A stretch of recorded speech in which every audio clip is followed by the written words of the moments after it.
Di recente una mia cara amica ha avuto un bimbo e ho deciso di cucirle un regalino. Ciao a tutti, io sono Sara, sono una stilista e nel video di oggi vi mostro come cucire una copertina per neonato passo passo. È la prima volta che ne faccio una, ma devo dire che il risultato è venuto carinissimo. È molto semplice da cucire perché si tratta solo di fare cuciture dritte con la macchina da cucire e imbastiture fatte a mano. E quindi è un progetto adatto anche a chi è un po' più principiante nel cucito. Direi di non perdere altro tempo e vediamo subito che tipo di stoffa usare e quanto grande tagliarla. Per fare questa copertina utilizzo due tessuti in tono, sono entrambi una doppia garza di cotone, la differenza è che questo qui è meno elasticizzato, mentre questo nel lato della trama è più elasticizzato perché ha dei fili elastici dentro. Io ho già lavato i tessuti e questo, dato che ha gli elastici dentro, effettivamente si è ritirato di più dell'altro, per fortuna ho deciso bene di lavarlo prima. Quindi la copertina sarà formata da uno strato superiore di mussola stampata, uno inferiore di mussola monocolore, un po' come se fosse la fodera della copertina, poi tutto attorno farò un bordino che ingloberà dentro tutti i margini di cucitura per nasconderli e lo farò con la mussola stampata. In mezzo devo metterci qualche tipo di ovatta per imbottire un po' questa copertina. Io qui in casa ho due tipi di ovatte. Ho questa che è più leggera e più fina e lo spessore è circa come quello della mussola, quindi 1,5 mm a occhio. Oppure ho quest'altra ovatta che è un po' più la classica ovatta che si usa per imbottire, è molto più spessa e soffice, se non la schiaccio è spessa circa 1,5 mm. E dato che questo bimbo è nato a maggio, non vorrei fare una copertina troppo pesante, così la può usare sia in autunno sia in primavera. Se è meno pesante è un po' più versatile secondo me. Quindi per non farla troppo pesante le alternative sono o fare solo uno strato di questa ovatta grossa, oppure 3-4 strati di quella più fina. E ho scelto la seconda opzione perché nel complesso la coperta viene meno ingombrante e la si riesce a piegare più facilmente con questo tipo di ovatta.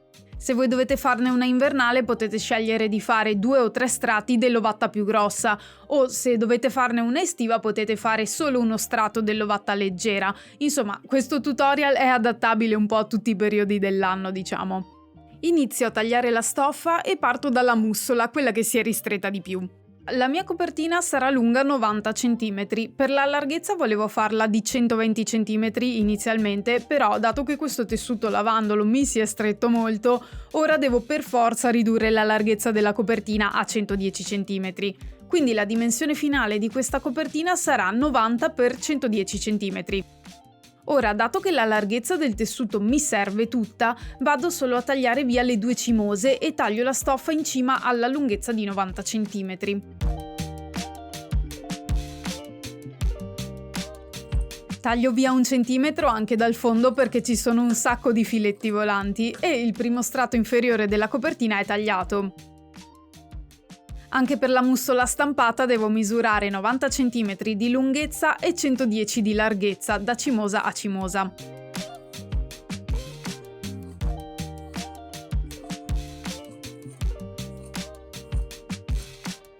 Questa striscia ce la teniamo da parte che ci serve dopo per fare i bordini della coperta. Per la larghezza allineo la mussola che abbiamo già tagliato prima e seguo le stesse dimensioni.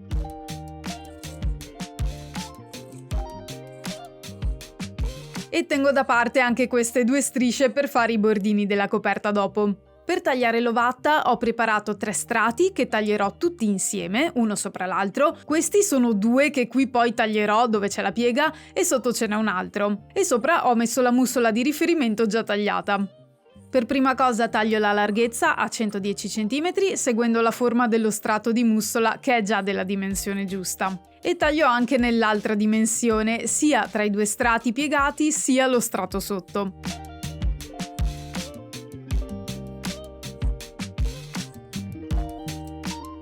E anche l'ovatta è tagliata e ci mancano da tagliare solo i bordi della coperta.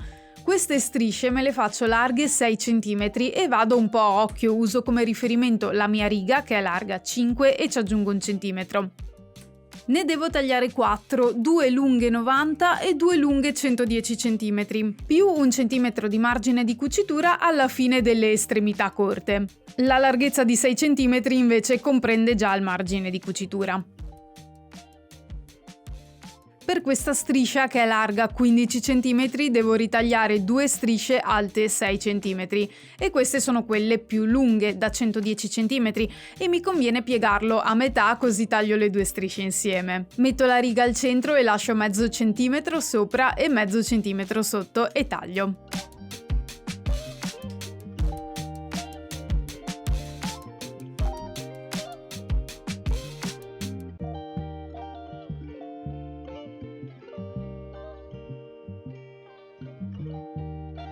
Ok, abbiamo tagliato tutta la stoffa e siamo pronti per iniziare a cucire la copertina. Ora mi posiziono tutti gli strati insieme come saranno una volta cucita la copertina, quindi lo strato inferiore va messo con il lato dritto rivolto verso il tavolo, poi metto i 3 strati di ovatta e poi lo strato superiore va messo con il lato dritto rivolto verso l'alto.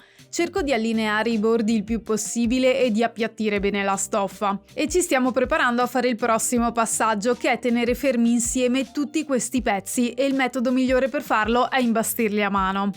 Prima metto un po' di spilli per fissare gli strati insieme alla buona e poi imbastisco a mano. Io di solito non imbastisco mai, infatti questo filo da imbastitura l'ho comprato a inizio della mia carriera scolastica e credo di averlo usato 5 volte al massimo. Ma in questo caso è meglio farlo perché lavoriamo con una superficie molto grande ed è un attimo che si creino delle pieghe tra uno strato e l'altro, quindi vogliamo fermare le stoffe abbastanza che non si muovano mentre poi faremo le cuciture vere e proprie con la macchina da cucire. Quindi procuratevi un filo per imbastire e un ago sufficientemente grosso per farlo passare dentro. Come minimo farò una croce con l'imbastitura, così il centro della coperta è fissato. Ho fatto un video su come fare le imbastiture a mano che vi lascio sotto in descrizione se volete approfondire. Comunque qui faccio passare l'ago sopra e sotto della stoffa facendo dei punti abbastanza lunghi. Possono essere lunghi anche 5 cm senza problemi. Con queste imbastiture mi fermo circa 5 cm prima dei bordi della stoffa, perché poi dovremo rifilare tutti i pezzi di stoffa pari pari alla stessa misura.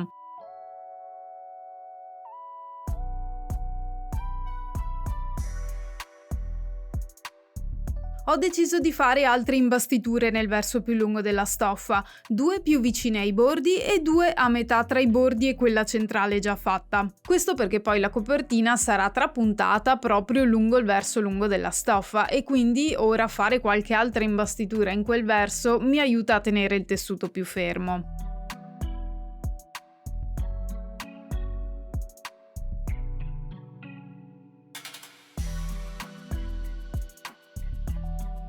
E ho fatto allo stesso modo le ultime 2 righe di imbastitura. Ora devo tirare delle linee lungo i 4 bordi dove tagliare via l'eccesso di stoffa, perché prima soprattutto l'ovatta non l'ho tagliata precisissima. Devo far sì che queste linee siano il più in fuori possibile, ma che comprendano tutti e 5 gli strati di tessuto.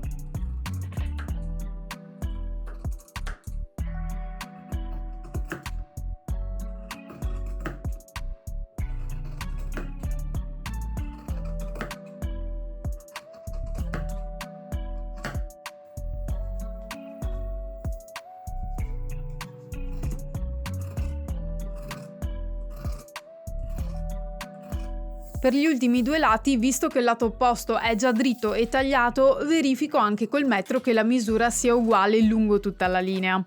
E ora che il pezzo è tagliato per bene, siamo pronti a fare tutte le impunture verticali con la macchina da cucire, che mi servono a tenere ferma l'ovatta. Parto segnando la prima di queste linee, che è quella centrale sul lato lungo della copertina. Preferisco farle sul lato lungo. Quindi mi segno con la penna cancellabile questa linea al centro del pezzo in verticale e faccio la prima impuntura sopra a questa linea con la macchina da cucire. Tengo una lunghezza punto di 3,5 e abbasso la tensione a 2,5. E una volta che avrò fatto la prima cucitura mi discosterò di 5 cm su entrambi i lati e farò tutte le altre impunture tutte distanti uguali.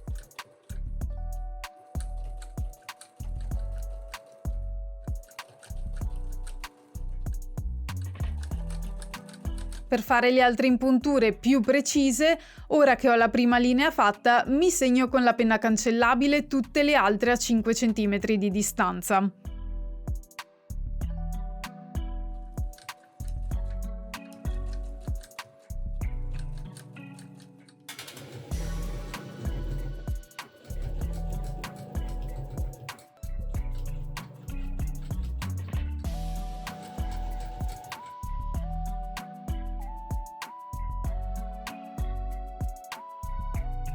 Do una rifilata al fondo perché un pochino mi si è scostato facendo tutte le cuciture e controllo anche gli altri lati che siano dritti.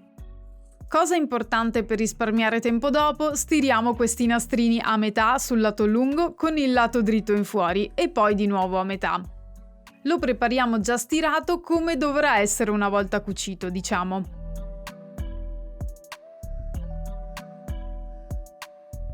Quando piego la seconda metà deve quasi arrivare a toccare l'altra, ma restano circa 2 mm vuoti. E per finire chiudo il nastro su se stesso lungo la lunghezza e stiro da sopra. E prepariamo tutti e 4 i nastri in questo modo. Ora posso cucire i bordini sui lati della copertina. Parto dai bordini più corti che vanno cuciti sui lati corti della coperta. Metto il nastro dritto contro dritto sulla copertina e lo spillo allineando i bordi. Per i lati corti non serve lasciare dei margini di cucitura all'inizio e alla fine, tanto queste parti verranno coperte dall'altro nastro. Io qui sto lasciando qualche millimetro comunque solo perché me l'ero tagliato un po' più lungo prima e così posso rifilarlo un po' più preciso dopo. Spillo anche l'altro lato corto e vado a cucirli qui a 1,5 centimetri. Più o meno la cucitura seguirà la prima linea di stiratura che abbiamo fatto nel nastrino. Visto che ci sono tanti spessori, alzo la lunghezza punto a 4.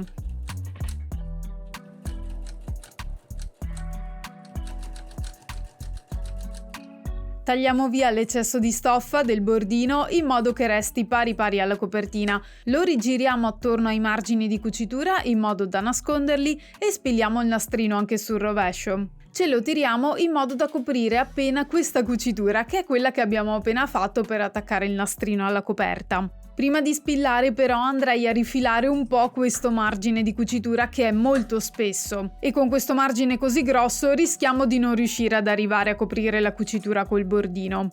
Piccola nota, io non possiedo piedini bordatori, quindi vi mostro come cucire questi bordi nel modo più semplice possibile, diciamo, senza necessità di attrezzatura specifica. Vi avviso però che se avete un piedino bordatore sicuramente questi bordi vi vengono cuciti meglio e più precisi, infatti dopo aver fatto questa copertina mi sono resa conto anch'io che probabilmente è un buon investimento comprarne uno, sia perché il lavoro viene fatto meglio, sia perché si risparmia tempo. Andiamo sul dritto e cuciamo 2 mm appena dentro al bordino in modo da fermare anche il lato inferiore del nastro.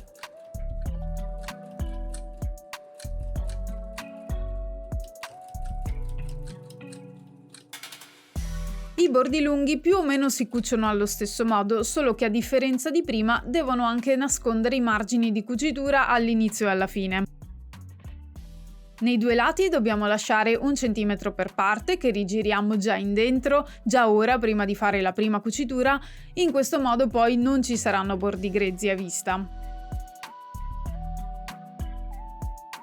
E facciamo in modo che il bordo di questo margine che rigira stia 1 millimetro in fuori rispetto al bordo della copertina.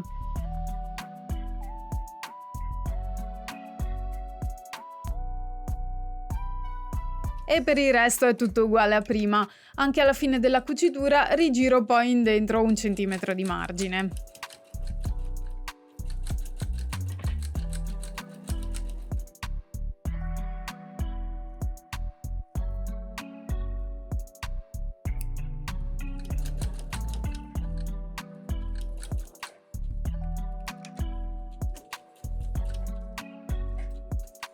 Rifilo il margine di cucitura e rigiro verso il rovescio il bordino. Nell'angolo tengo il centimetro rigirato in dentro e per nascondere i margini interni meglio se faccio una piccola cucitura verticale anche qui, che può essere fatta a macchina o a mano. Io la farò a mano così non si vede, saranno punti nascosti.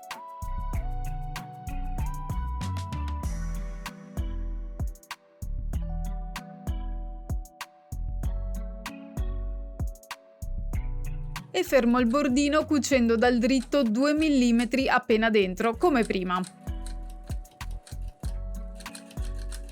E questo era il metodo per cucire una copertina per neonati imbottita. Iscrivetevi al canale e attivate la campanella se ancora non lo avete fatto, così non vi perderete i futuri video. E vi lascio ora al risultato finito.